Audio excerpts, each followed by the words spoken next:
And Billy Ray, Linda, as we kick things off here from Aztec practice, the team is on the field. Pre-game or pre-practice warm-ups are happening. And head coach Rocky Long is sitting down here with Scott and BR. Hi, Coach. Scott, how are you? I'm well. Yourself? Billy Ray, we have a uniform for you in there. We Really? need a pass rusher. Oh, I'm we good. need a pass rusher Sweet. for Saturday night. So Seriously, go put it on. I have some eligibility left, Coach. I can do this. And you're quick off the edge too, aren't you? I was.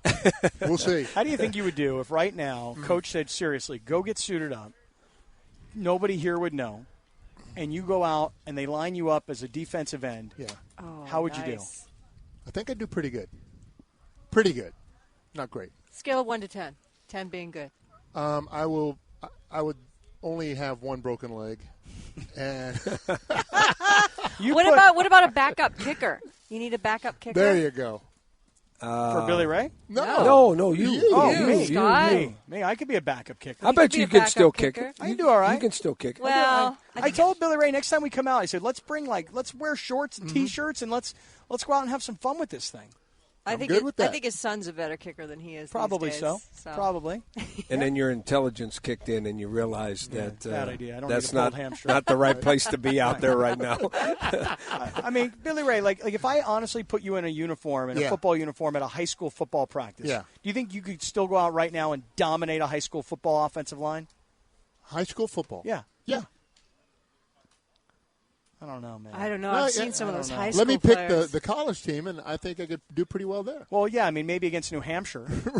No, what he needs to do is check some film out and see who has the worst tackle in the world. And that's exactly what I do, Rocky. You know I do my homework. Billy Ray, you're going to do some advanced scouting. Let's put it up against the Coronado School of Performing Arts. Right. Do really well there. Right. Perfect. You'll do great. Perfect. Coach, what did you think? What was Rocky Long's evaluation of Game 1, a 31-0 shutout over New Hampshire? What did you think of your team? I thought we started a little slow. I thought we were a little, a little rusty. I don't think we played extremely well, and that's a positive. I've learned since the day of the game that that's a positive. You win by 31 and you don't play very well. It doesn't matter who you're playing. I mean, I can give you all kinds of examples. You probably already did it on the radio. Been doing it all week. I mean, Yeah. you look at schools, Mississippi State losing at home to South Alabama. Right. Virginia losing at home against Richmond. right? And there was another, Washington State losing to like Eastern Washington. Mm-hmm. I mean, so 31-0 in a home Game 1 tune-up, what's wrong with that? Nothing's wrong with it. It's good. We did what we were supposed to do. It was like a business-like situation, and we went out and took care of business. There's nothing wrong with it, but as a coach, you always want to see better. I mean, we beat Cal by a couple touchdowns, so I'll still want to see better. I mean, that's just the way it works. You want them to be perfect. They're not going to be perfect. You'd sure like it if they were, but they're not. And you just try to get them as close as you can to being at the top of their game. How much of the roster were you able to play? We played quite a few, but we kept the starters in there a long time.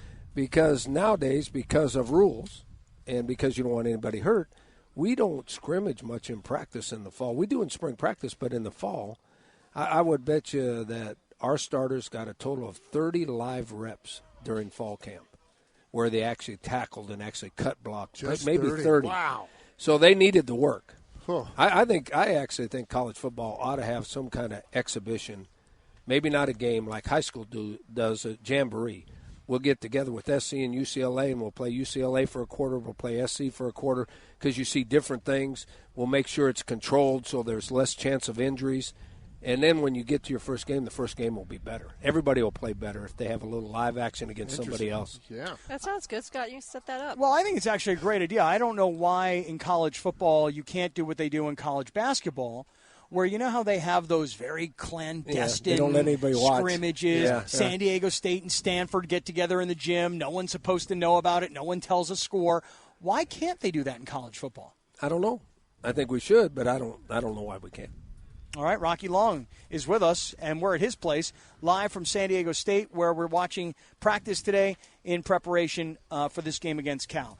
How would you say this game – is it too much to say this is the biggest game Because if you're going to be taken seriously nationally, you got to win this game. Is it that big for you guys as it is for us on the outside? I think that's your job. I think that's your job to hype it that way, and I don't mind people hyping it that way. But no game is the biggest game. I mean, let's be honest. For us to either consider being in a New Year's Day bowl or be considered in the top 20, we're going to have to win every single game. And not one football team in college football last year went undefeated. Not one. So people that are throwing that baloney around, they don't know how hard it is to win. I mean, ask Virginia. You know what? That New Hampshire beat Richmond last year. Did you all know that? Didn't know that. Yeah, and Richmond beat Virginia. I mean, any team can lose any day. You have a bad day. You lose your best player. I mean, there's all kinds of reasons.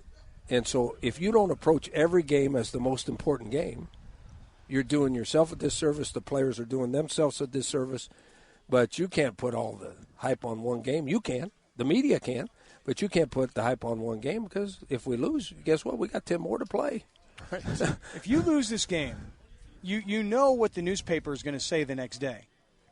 He can't win the big one. That's what they said a year ago. Right? I don't want to hurt your feelings. I don't care what the newspaper says. You're not hurting my feelings. I'm on the radio. I don't care what the newspaper says. I don't care what the radio guy says. What do I care? Well, it's all the same. What do you You're mean? all media. You're all media. Now, hold on a second. Hold on. It's you, Scott. I take great offense to that. Media. Do not You. lump us in with the media. I'm he with is. you. I'm anti-media. He has no credibility. I'm against the media. I don't discuss things in the media. Nope. Hate those guys. Right. Well, I guess what I'm saying, though, Coach, is that, when you look at a team like Houston, for example, and they have a huge win against Oklahoma, right? This is the one game on the schedule that gives San Diego State the opportunity to be respected nationally because it's playing the only game on the schedule against a Power 5 conference school, which is why you have gone out and scheduled better for the future. No, I agree. I mean, the only way you beat them is to play them. And, we were playing money games when I first got here. Playing what games? Money games. Right, where you go just you get go to beat up. Michigan Yeah. just to get the payoff. Yeah. And you always play them at their place. And I said, well, we'll play 2 a year, but let's make it home and home. And the closest ones here are the Pac-12, so you might as well play them home and home. And we might win Saturday, and that'd be great. But guess what? We play Stanford and Arizona State next year. That gives us 2 more chances to beat them. You just have to have them on the schedule. I don't see it as the biggest game ever. If we win it, it's not the biggest game ever. If we lose it, it's not the biggest game ever. And there might be one down the road that is bigger, that puts us in the championship game. Or we might play someone that is ranked in the top 20 by the time we get to them. I mean, there might be something down the road. I mean, I remember we beat Boise. They were ranked number 10. I remember beating Washington State, and everybody tells us we've never beat a Power 5 team. Well, we beat Washington State. What do they count? They don't count? I mean, that's the way everybody is making this game sound, that we've never done it before, and this is our only chance this year to do it. You don't know what's down the road. There might be a team ranked in the top 20 down the road that's in our conference. Well, guess what? That's a heck of a lot more important than this one. Can you look into the future and see anybody in the Mountain West Conference that could break into the top 20 other than San Diego State? Boise. Okay. Air Force. Maybe Utah State. And there's 3 right there. Okay, so that hopefully will happen. Hey, look, the fact that South Alabama this past weekend beat Mississippi State, an SEC school, at their home, wherever that is in somewhere in Mississippi, I mean, that makes this South Alabama game that much bigger and better for your schedule. Sure it does. Yeah, I mean, last year when they beat us, and I think that we were the better team, and it's terrible to lose when you're the better team. But last year I heard how terrible that was, that we lost to a team that had no players, no athletes, couldn't win a game. And guess what? They got players. They got athletes. They got coaches. I mean, gee whiz, really. I mean, they got scholarships. I mean, golly. I mean, I'm not getting on because that is your job. Your job is to hype those things. I understand that. But in reality, that's not the truth. Or, hold on a second, Mr. Truth. Hold on. Or maybe your job is to underhype these things. My job is to put the very best football team on the field that I can. and give them adequate game plans that they have a legitimate chance to win, and have a culture that allows them that chance to win. You have to have enough talent, number one. You have to have enough talent. Once you have enough talent, it's about attitude, it's about culture, and it's about having the right kind of game plan to give them a chance to win. I don't win. I don't tackle nobody. I don't score any touchdowns. But my job is to give them the right culture so they have a chance to win. Our team has a chance to win. We have a chance to win Saturday night. We have a chance to win every game this year. Do you have a better chance this year against Cal, yes, in your opinion, than last year? Yes. Do you have better athletes on your team this year than you've ever had in your tenure as head coach here? Our talent level is very similar to last year's. Oh, really? Mm-hmm. Coach, how about your quarterback? Is he ready for this? Is he ready for? Oh, yeah. Yeah? He's ready. I mean, I downplayed that too because end of last year he played really good the last two games. But that's might be beginner's luck. That may be doesn't feel any pressure. Well, since that day last year, he's been our starting quarterback. Well, that's the pressure. I mean, we named him the starter. You're the starter. I don't care how you look in practice. You're the starter. Yeah. And so now he goes into a game where the pressure is on because he's the starting quarterback, and he played just as good. So I think we got a good one. Rocky Long and San Diego State getting ready for Cal. It's just nothing really big game. It's just kind of a ho-hum, no big deal, just another game on the schedule. It's no big deal. It's not really a big deal kind of game. It's baloney. Right, I think he used the term baloney. Is what it was. No, what I was disputing. Now you're a guy for truth, right? I am a total You said truth it was guy. the most important game on our schedule. I did. didn't say it wasn't important. I just said all games are of equal importance. You said it was the most important game on our schedule. How could you say that? I stand by it, and I'll tell you why. Because I assumed you would. Because I'm a huge fan of you. I'm a huge fan of your program. I believe that guys like Micah Holder from Oceanside, or Chapman, who happens to be from Carlsbad, or Saragusa from down in Chula Vista, I think the more you guys win big games at home, the more likely it is that other kids who have their choices will want to come here and stay home. And for me, that makes this game even bigger. That it's a great opportunity to recruit your backyard by winning a game of this magnitude. So for me, it's the biggest game going. So it goes back to the conversation we had when we were here last year, all about the homegrown that you were pushing. No, I agree that it's very important to recruiting locally. Very important because in this neck of the woods, it's the Pac-12 is king. Everybody wants to go to the Pac-12 or everybody thinks the Pac-12 is better. So in recruiting purposes, I think exactly what you think. I think it's probably the most important game on the schedule to help us recruit local talent. Mm-hmm. It's not necessarily the most important game in growing our program because winning championships is the most important job in building a program. Will it allow us to recruit more San Diego kids if we win the game? Probably. Not totally, because the disparity between Power 5 and non-Power 5 is bling. It's what? Kids bling. Kids go to bling. They have a building only for football. They have a weight room only for football. They have a 24-hour place they can eat. They have 14 different uniforms and 14 different helmets. They have their own training room. They have their own whirlpool. They have their own ice machine where all the other athletes are someplace else. The non-Power 5s, we all share things. This field and that field are shared by our soccer teams, by our lacrosse team. We're all in the same building. We all share the same weight room. We share the same training room. So if I'm an 18-year-old kid and I go where everything is shiny and bright and new and it's bling, 90% of the time I'm going there because they're going to better. They got more money. This is more exciting. It doesn't matter. What you have to sell is we win championships. We win championships. I can go into home and say, well, we beat Cal, and Cal finishes mid-Pac-12, and they go, well, Cal ain't any good. The good one's Oregon. They won the championship. Or the good one's Stanford, and I'm going to Stanford because of the education. I mean, it's a lot more complicated than we want to make it sound. Mm-hmm. It's a lot more complicated. Mm-hmm. If I'm an 18-year-old kid, that stuff is impressive to me. So if you want to give me $33 million like the SEC got last year, guess what? We'll build Bling 2, and I'll recruit every kid in San Diego. All right, so it's $33 million. That's all. Okay. A year. Now, by the year. way, a year. $33 million a year. A year. Okay. Yeah. And All the right. bling. It's about the bling. Well, I know. Not so much the bling, but is there anything else that beyond that when you're recruiting, techniques that you use to get guys here?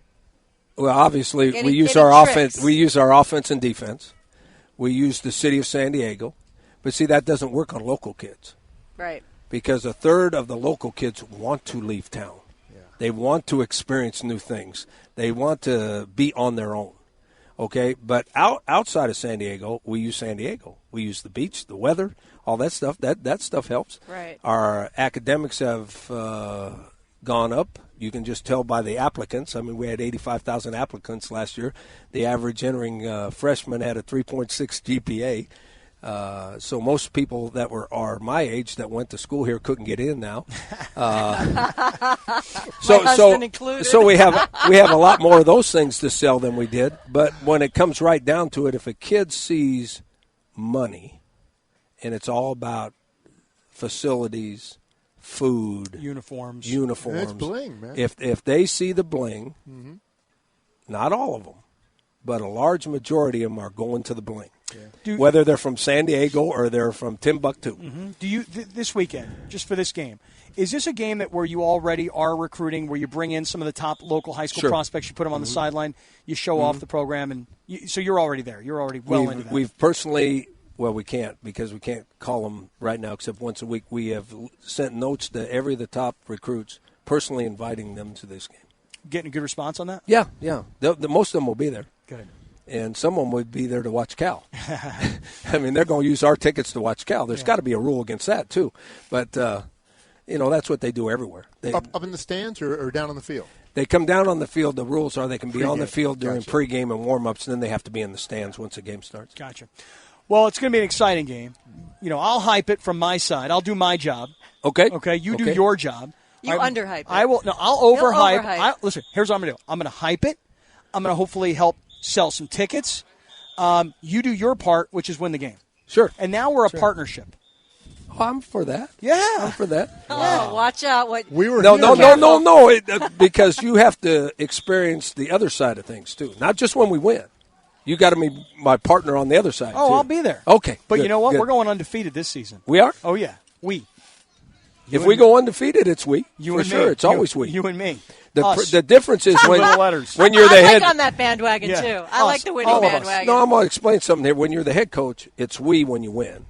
And it's you. And then if you lose, it's you. That's the way the world works. I'm okay with it. That's the way the world works. I'm okay with that. Absolutely right. Well, we're really thankful that you allow us to come here on these occasions. And I'm do glad you're here. Yeah, and if you want to send these dudes over during practice and give them a little airtime and take care of them and some local notoriety, it would be a pleasure to have these kids on the air. And we wish you the best of luck, Saturday. It's going to be a lot of fun. We're going to send them over because we appreciate being partners with you guys. And to be honest with you, I listen to you guys all the time. You guys do a great job. I don't always agree with you, but what do you not? Give me an example. Well, no, I can't think.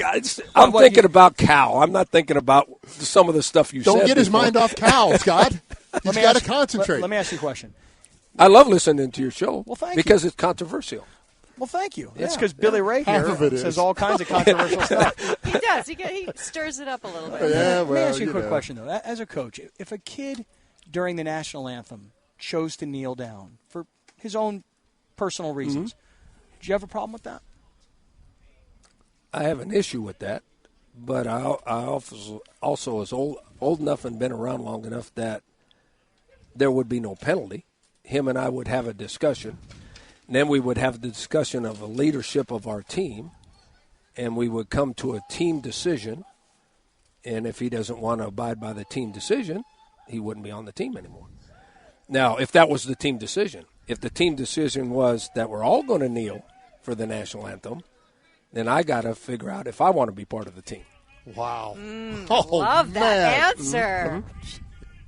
Interesting. What do you think about that answer, Scott? See, I wonder, there's this whole thought that maybe the Seattle Seahawks may all do something. That. Yeah, and I can't imagine Pete Carroll, although, he's such a player's coach, that's his reputation, that he may not even believe in what the team wants, but he knows that that's what the team wants, so he may just go with it. But I find it hard to believe that somebody would do something during the national anthem other than show respect on 9/11. Right.